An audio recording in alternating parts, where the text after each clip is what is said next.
evening, everyone. Good evening and welcome.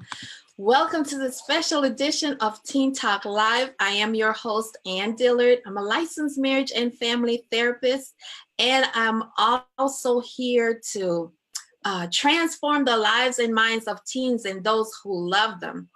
This month, we've been focusing on domestic violence awareness. And so I'm just like giddy tonight because I have a very special guest who's with us, and that's none other than Miss Alma G. Davis, who is the founder and CEO of the Alma G. Davis Foundation right here in Atlanta. And this woman is so dynamic. I'm just so honored to be in her presence, you all. So as you come in, let me know you're here, share this video so that people can hear Miss Alma G. Davis talk about domestic abuse and what does advocacy look like in her life, because every day she is advocating for the needs of the survivors. So Miss Alma, welcome. Thank you. Thank you for having me.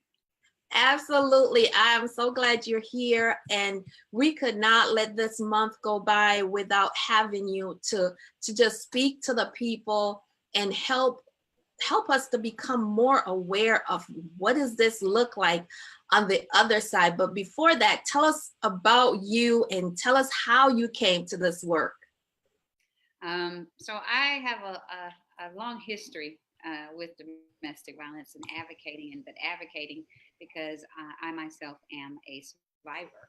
I unfortunately grew up in a household of domestic violence, and that became my norm.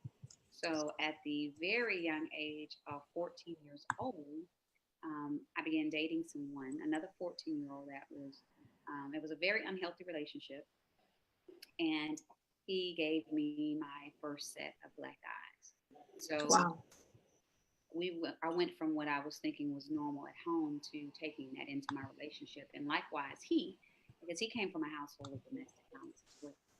So having gone through years of that, being that young, not having a voice, not having choices, not having resources, not even understanding or knowing what a healthy relationship is or is not. I stayed in that for several years, and it wasn't until I was in my early 20s when I had my first daughter that I made a decision, a very conscious decision, that I was going to break that cycle and that I would not allow my daughter to repeat what I had been exposed to. And Wow. and from that, almost 10, 15 years later, I started. Well, no, actually, about 10 years later, I started my foundation, which is Okay. Alma G. Davis Foundation. We have been in existence since 2005, so we have just started year 14. And Wow. yeah, yeah. Congratulations. That is amazing. Thank you. Yeah. Miss Alma, let me check in just a little bit. Can you turn up your volume just a little bit? So I want the people to hear you loud and clear because you've got a powerful story to share. So just backing up a little, you said you started to experience domestic violence. You grew up in it, but then your first intimate violence by an intimate partner was at the age of 14? 14 years old, yes. Wow. So when this happened, who did you go to? Who helped you navigate that? No one. The only person I had to go to was friends. And just to give it a little bit of a backdrop, so my boyfriend, my abuser at the time, he knew that I was going through living in a household of domestic violence. And what a lot of people do not understand is, I think the percentage is 85% of child abuse cases come from domestic violence households. So there was a lot of abuse going on in the house, and he was the person that I would so-called confide in and tell my vulnerabilities to. Um, I never forget one day something happened between me and my father, and he came to my house to so-called rescue me, and actually got into an argument with my dad. And to me, that was like, oh wow, that's my superhero. not knowing and not understanding that he himself had been exposed to domestic violence, a long line from his dad and his mother. Um, but so it became easier for me to talk to him and share with him what was going on. Right. And so he was a person I confided in because, we're sadly enough, a lot of kids are raised to not talk about what goes on in the household. What goes in the household stays in the household.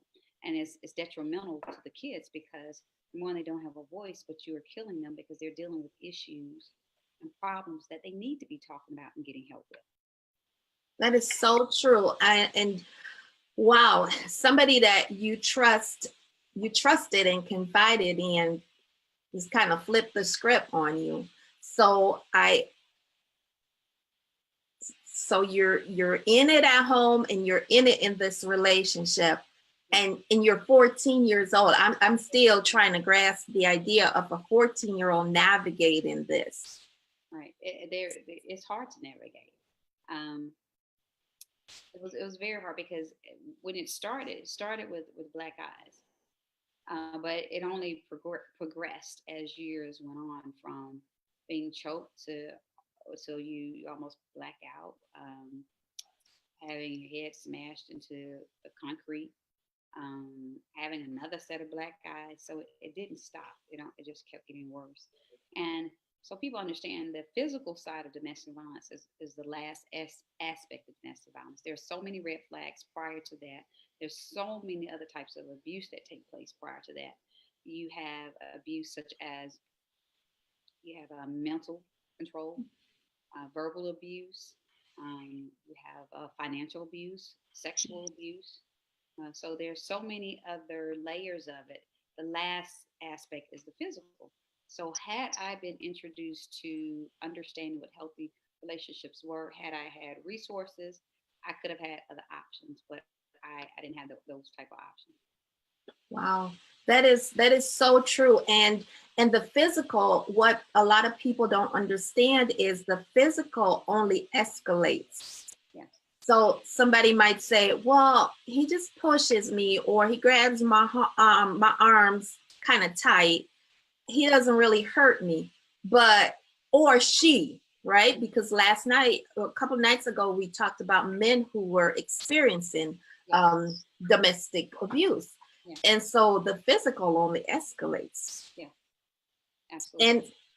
And you talked about the different types and different examples of abuse. And for those who are watching, if you would text abuse, the word abuse, IQ, ABUSE, IQ, to 555-888, you will get a quiz to test your abuse IQ. That's one word. Text it to 555-888 to get a quiz so that you can become more familiar with the different types of abuse. So Miss Alma, how did you get out of that relationship? Interesting enough that I got out of it fighting. Getting to the point that you are tired of, you're so sick and tired of fighting that you decide to fight back. And it was several years later. It was actually the last time I had gotten the black eyes, and I just distinctly remember sitting in the car saying, he's probably gonna kill me. I really don't care, but I'm gonna fight him this time like I've never fought back before. And it got very, very ugly. And I fought back to the point of finding strength out of nowhere to pick up objects. I mean, and the sad thing is endangering my own life, because in a split second, things could have taken an extreme turn for the worse. Right. And we were both young. Right. Wow. Me going to jail, him going to jail because I was using objects to defend myself and to stab at him. So I just remember that afternoon, and I was saying, this is it for me, but I've been through enough with him, so it can't get any worse. And enough is enough, huh? Enough is enough. Either I'm gonna die tonight or he is. Wow. Well, thank God neither of you did. Right.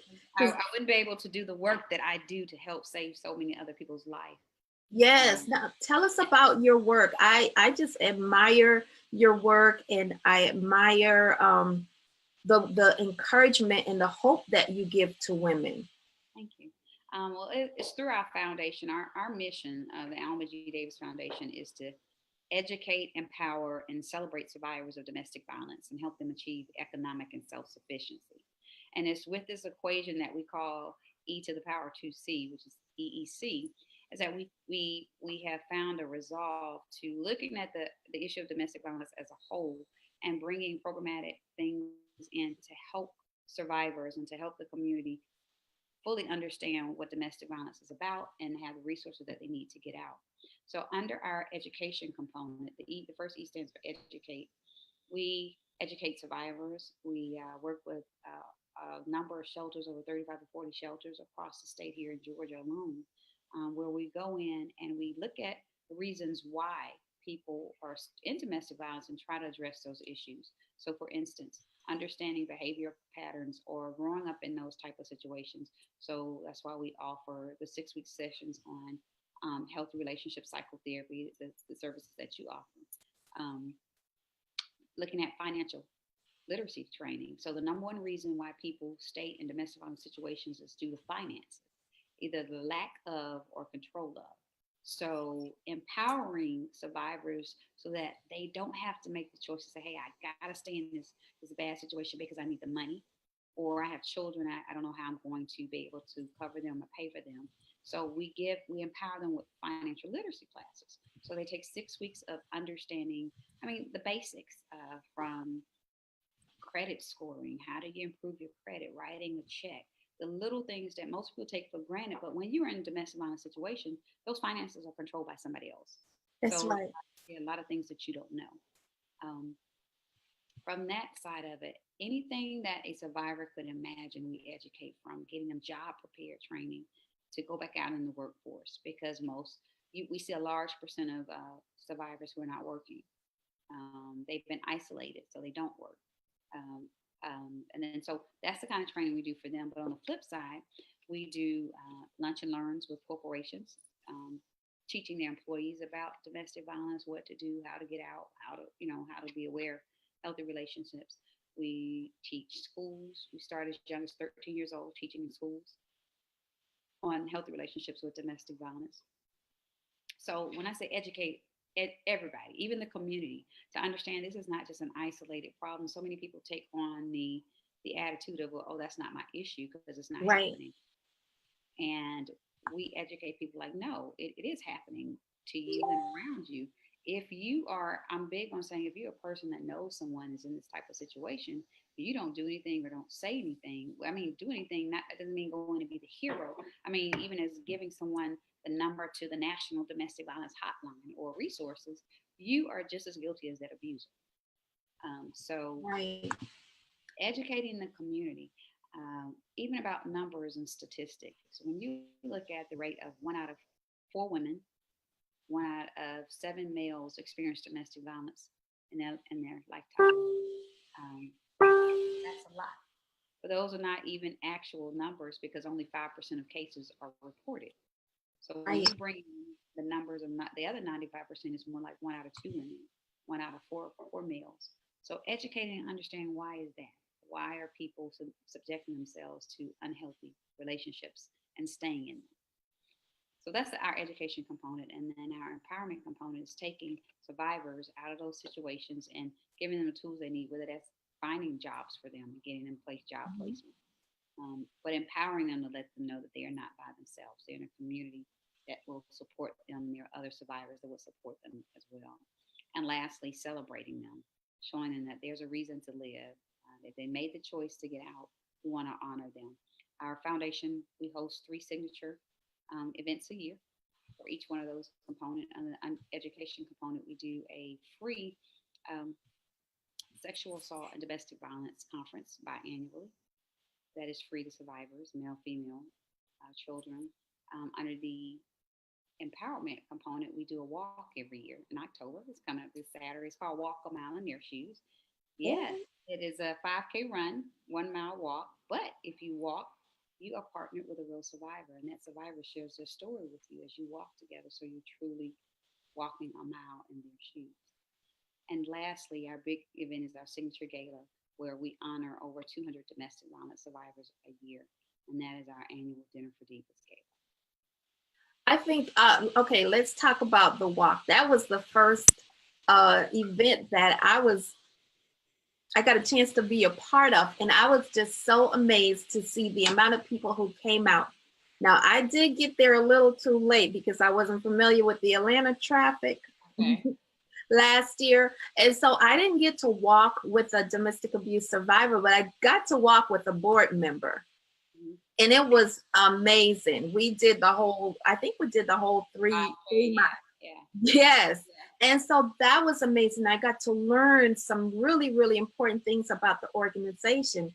And like you said, the walk is coming up again this Saturday. Yeah. Right. So can you tell us a little bit more about the walk? And after the show, if you could drop some information in the comment section so people who are watching can really hear about it. Okay. Yeah. This will be our fifth walk on Saturday, and it's being held here in Atlanta, Georgia. At the we started the Park Tavern, which is right by Piedmont Park. We have several survivors come out and just are engaged in sharing their story with people, so people can hear and understand, and even bringing awareness. So if you don't know what it's like to be in a domestic violence situation, by hearing somebody else's story, you may think, I have some similarities. And recognize for yourself that you're in an unhealthy relationship. So that walk is this Saturday, 8:00 a.m., and people can register at our website at almagdavisfoundation.org. That's excellent. That's excellent. So now the other piece, and Joseph said, welcome, Joseph. Thanks for joining. And for all the other guests who are here and listening, say something so we know that you are here. And don't forget to share this video out, because this woman, Alma G. Davis, and her foundation is doing great things in the Atlanta area. And, you know, I would say nationwide, because the impact of the people who are served here really spreads nationwide and beyond. So the other thing that I want to talk about, you just kind of went through really quickly, is the gala, the state-of-the-art gala that you have to celebrate. And it's so amazing to watch how you celebrate these women. So I got to go to this gala. When was that? In June. Yeah, that was this year in June. Yes. In June. And it was amazing. I mean, I was brought to tears just watching the survivors come in, and they walked with so much confidence.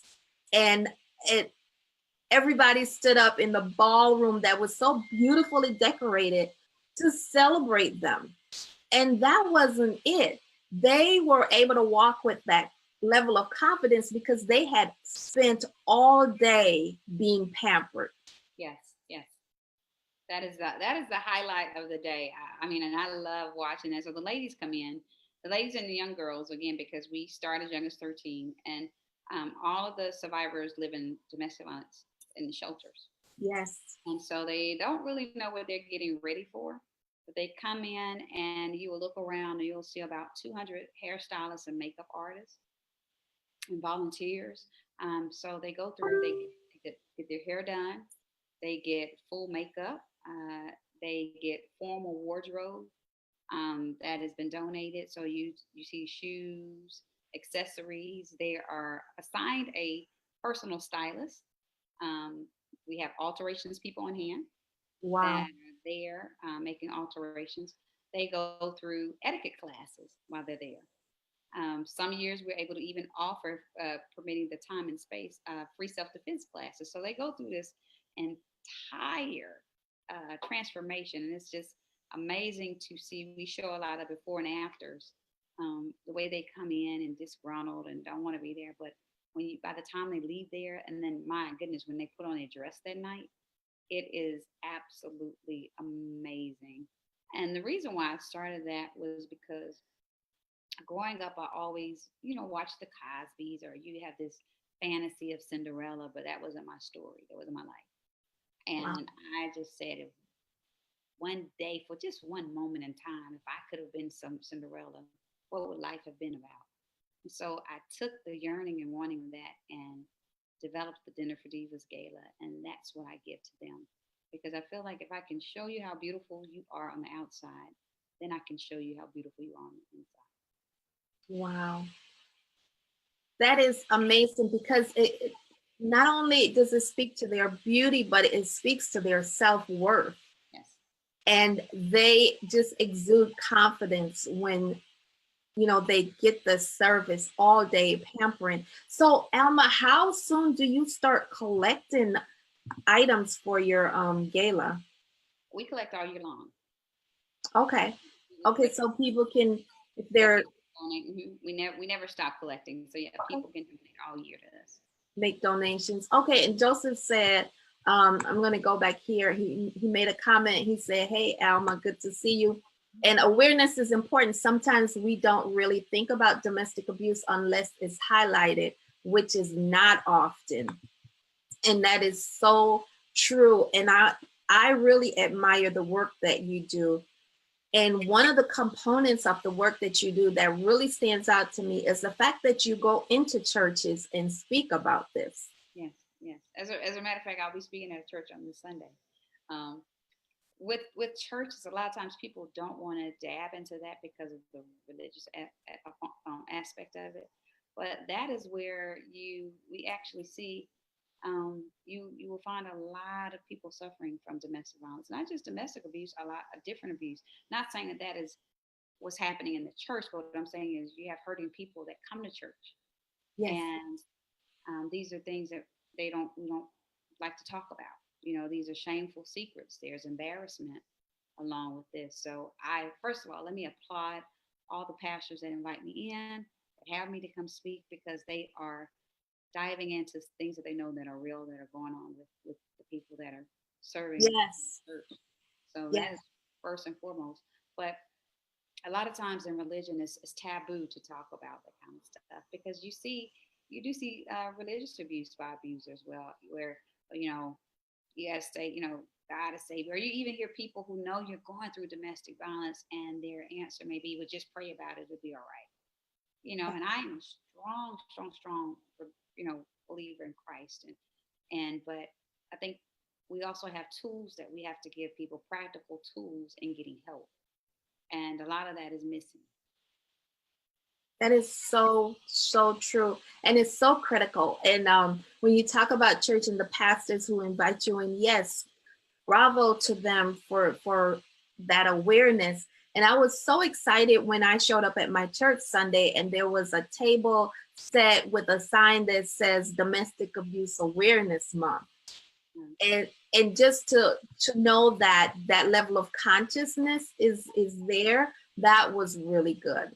And so let me just pause to say hello and welcome to all our guests. Let me know that you are still here and share this out. And if you have any questions for Miss Alma, feel free to drop them in the comment section because you're watching Teen Talk Live. This is not our usual night, but I had to bring you this really critical information. And Joseph said, yes, it definitely needs to be highlighted in churches. It's happening everywhere. People need help everywhere.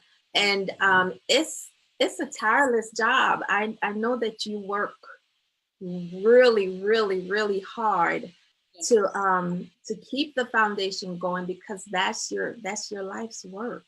Yes, it is. As I tell people all the time, the need is so much greater than the resources. So Wow. again, I can't express enough when you look at statistics of what's happening around us all the time, every day. I don't think I ever run out of work. Yes, yes. So tell me, now you work with over 30 different shelters in the metro area of Atlanta. Now, if somebody find themselves in a domestic abuse situation, and usually these shelters are for women and girls. Now there's a variety here in Atlanta. There's a variety of shelters. Okay. You have shelters that are specifically for women. You have shelters that are for men. You have shelters for single women. Some shelters don't take children. You have some for just for children who've been separated, maybe from their parents, from the abuse, or were in a volatile situation. So there are different types of shelters here in the Atlanta area. Now, when you get into a lot of the smaller cities or smaller areas, they might not have those type of resources. But here in Atlanta, there's a vast selection of shelters. But the problem is most of the shelters are always booked out.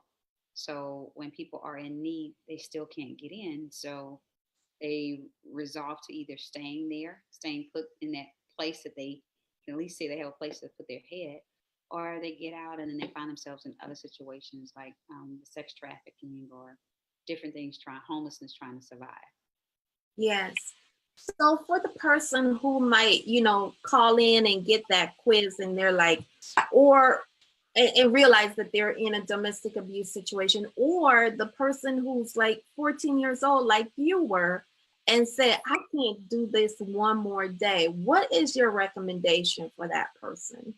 Number one, get help. And when I say that, I mean there has to be somebody. Find that one person that you trust for a child. If it is your parents, go to your parents. If it's not your parents, maybe a teacher at school, a counselor at school. But find a trusted adult. It may even be a neighbor. For adults, I encourage you to reach out, like even to the National Domestic Violence Hotline. The number is 1-800-799-SAFE, SAFE. Yes. And there you can find resources like getting a safety plan together to know when is the right time to leave preparing. Sometimes it's not going to happen overnight. Sometimes it may be doing little things like collecting $1 here, $1 there till you have maybe $50 saved up. Teaching your child about a code word. If you hear mommy or daddy use this word, whoever the parent is that is dealing with domestic violence, that means call 911 or go to a safe place. Even if you pick up the phone and call teaching someone that knows about your situation, listen, if I ever call you and use this word, call 911 for me. That means I'm in imminent danger. So just teaching and learning little things that we can do to get prepared if we're in that type of situation, seeking help like the help that you offer, therapy, to understand, themselves and understand why are you making these types of situations, or how can we help? Because normally it's always a deeper issue. Yes. Because in domestic violence, you deal with a lot of low self-esteem. You deal with there are mental health issues that can be taking place with domestic violence victims.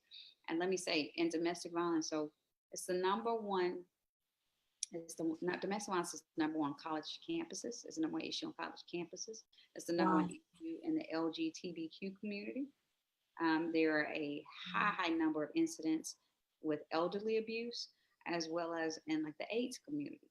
So it is all around, all the time. When you have statistics show 10 million teenagers a year go through domestic violence. Over 10 million. Again, those are only numbers that are reported. Um, Yeah. you have numbers like I think the percentage is 68% of boys between the ages of 11 and 21 that are in prison for murder are in prison for murdering their mother's abuser. So now you put children in a situation where they want to go out and save that parent, Yes. and in return, mess up their own life. Because as adults, we've made our children grow up and make adult decisions when they should not have had to. So Right. it's a real issue. It's a real issue that needs to be talked about, that needs to be addressed, and definitely needs to be paid attention to. That's so important what you said about, the number of teenage, especially boys who are in prison because they've had to defend their mother's abusers. That is, I never really thought about that. Yes. Hmm. And now they're in the penal system, and they're faced with another set of adult ramifications. Yes. Yes. There was a story last year in New York. This star athlete, he was a senior honor student. I mean, just had offered so much promise. And his mother was continuously in abusive relationships, boyfriend after boyfriend after boyfriend. And this particular time, The boyfriend was choking his mom, and he jumped in and jumped on the boyfriend and ended up killing him. And now his life is upside down. So he had to throw away scholarship, going to college, all of these things because of a choice of his that his mother made. And Wow. now his life is he's in prison. Wow. And oh, that's so sad. That's so sad. And one of the things that I appreciate also is the opportunity that you've offered me to be able to share with women and help them identify patterns in their behaviors and their selection of relationships, because it's those patterns. You can sit with one person and they can tell you their life story of the different intimate relationships that they've been in, and it's like they're repeating the same story, just a different name, Right, right, over and over. So right, how do they, and they don't really know how to break that cycle. right, right. Absolutely.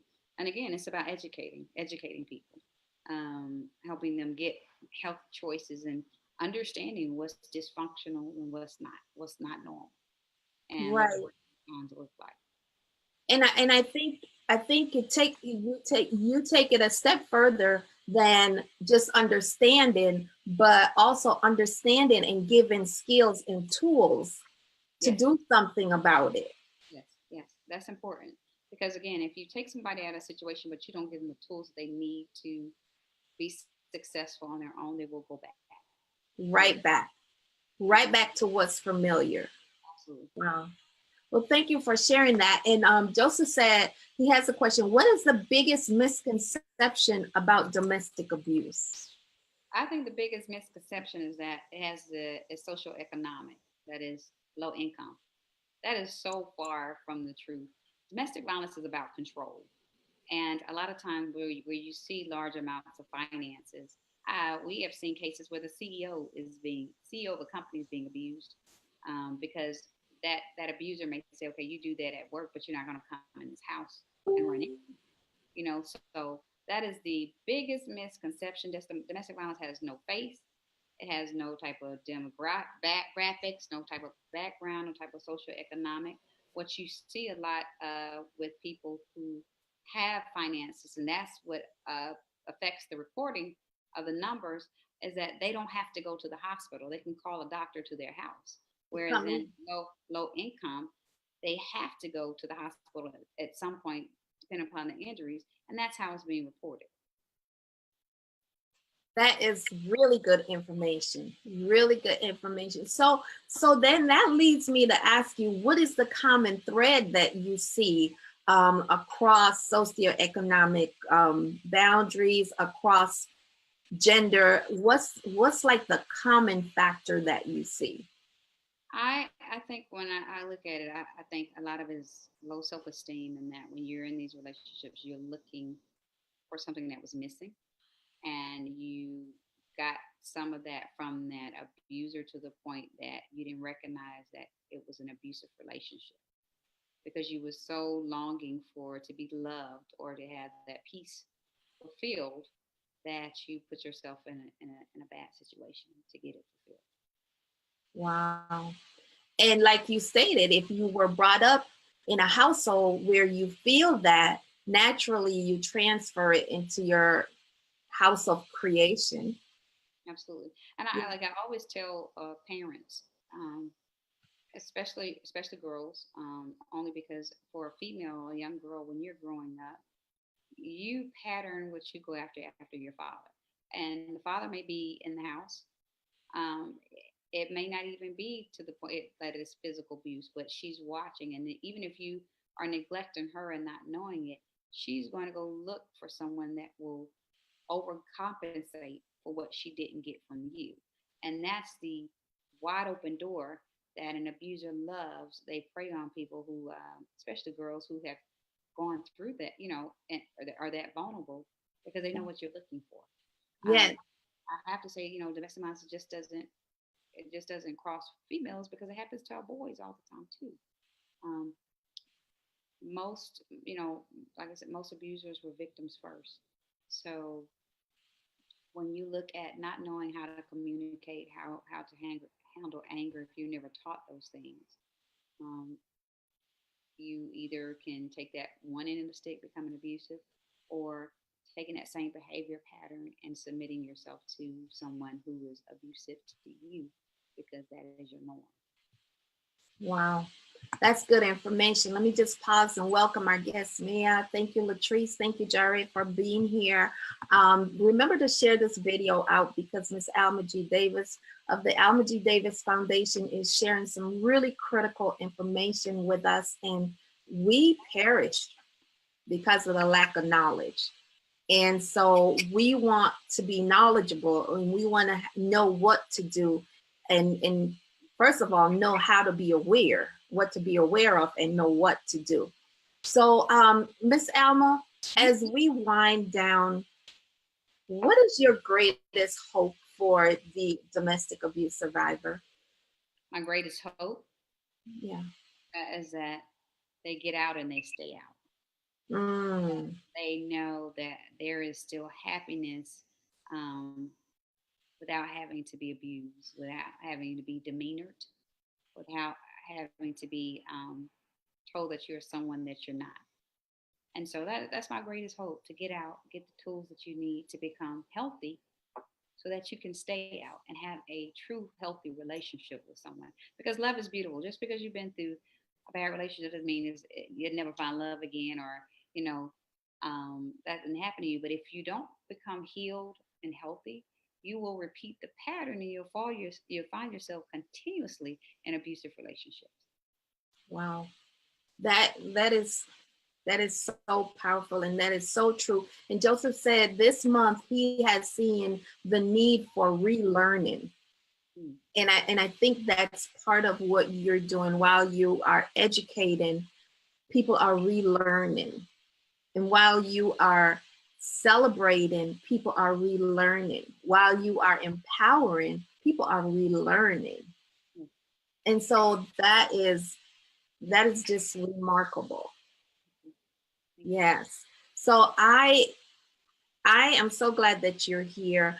I again thank you for the opportunity to be able to share with these women about healthy relationships. And next week on Tuesday, I'll be teaching a class called Healthy Relational. It's going to be a live webinar. It's at no cost, 2 hours, called Healthy Relational Messages. And it's just a hope that people will come and learn some more about what does healthy look like and how do you live and make a plan for your life to be healthy with yourself first and then engage in healthy relationships. So I'll drop the information for that class down in the comments section. But Miss Alma, thank you again so much for being here. And I want to know for the people who are watching, the teen girls, the moms who are concerned about their situation, or the dads who are concerned about their situation, what's the last piece of advice that you could give them this evening? I would tell them, number one, you are not alone. I know that that abuser has put in your mind that and has isolated you, that you're by yourself, but you're not. There is help out there. You have organizations like myself, my organization, the foundation, the Alma G. Davis Foundation. We are here. We have resources. If we don't have it, we will find it. But you don't have to stay in an unhealthy, unhappy, abusive relationship just to find love. That is so powerful. That is so powerful. And tell us again where we can find information about Saturday's walk. Yes, at the Alma G. Davis Foundation.org. That's ALMA G as in George, Davis, DAVIS, foundation.org. And I definitely want to leave that number again for the National Domestic Violence Hotline. It is 1-800-799-SAFE, SAFE.